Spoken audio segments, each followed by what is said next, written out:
Okay, I'm doing something a little different today. I'm not reviewing a movie. I'm going to review a book. And that book is this book right here by Ernest Cline called Ready Player One. This came out in August of this year, which is 2011. And I have to say this is in my top 10, oh no, like top 5, maybe top 3 of best books I've ever read for entertainment value. Now, I'm a little biased. If you're in my age bracket, I'm 39. I'm not ashamed to say that.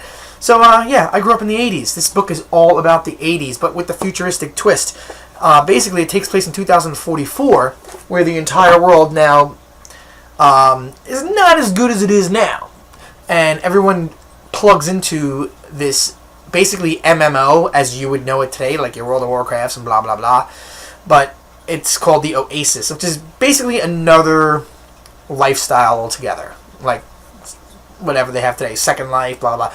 But you're plugged in. You can plug in depending on your capability and access to the virtual reality, for lack of a better term, kind of glasses and bodysuits. It's literally an entire new world, which is better than the world in 2044.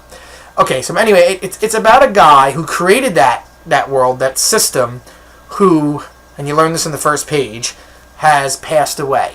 And he hid stuff inside the Oasis, that whoever solves these certain riddles or tasks called gates will receive his fortune and everything else. That's all I'm going to say. Basically, it's amazing because of the pop culture references. Everything is all 80s, I would say. Late 70s, all the way to late 80s.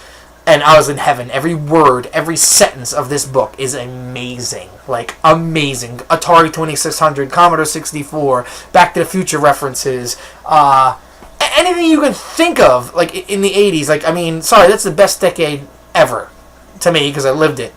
I mean, I might switch it for maybe the 50s, but anyway, I'm not talking about that. That's just me being a Back to the Future fan. But the book is amazing. And even if you're not a fan, or didn't live through the 80s, I should say that, not a fan, but didn't live through the 80s, you'd still appreciate the book because it's written so well in the way he describes stuff. It's an easy read, it flows smoothly, it's like watching a movie in your mind as you read this.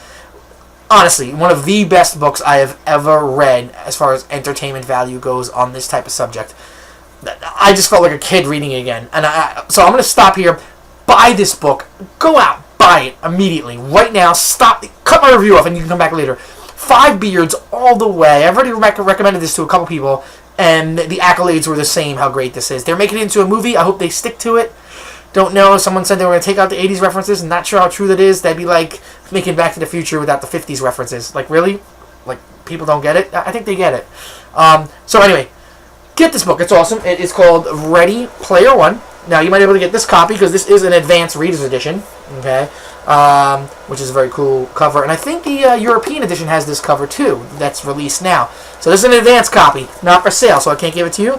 And this is really cool, too, because Ernest Cline signed this, so that's awesome. Oh, and you can't get this. Yeah, I have a CinemaDan bookmark. Yeah, I know, that's so retarded. But yeah, that's me.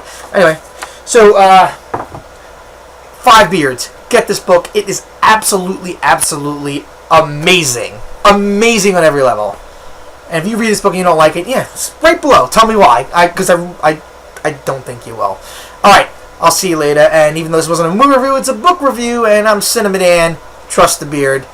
Don't take my word for it. Take yours. Seriously, let me know what you think. But get this book. I highly, highly recommend it. Talk to you later.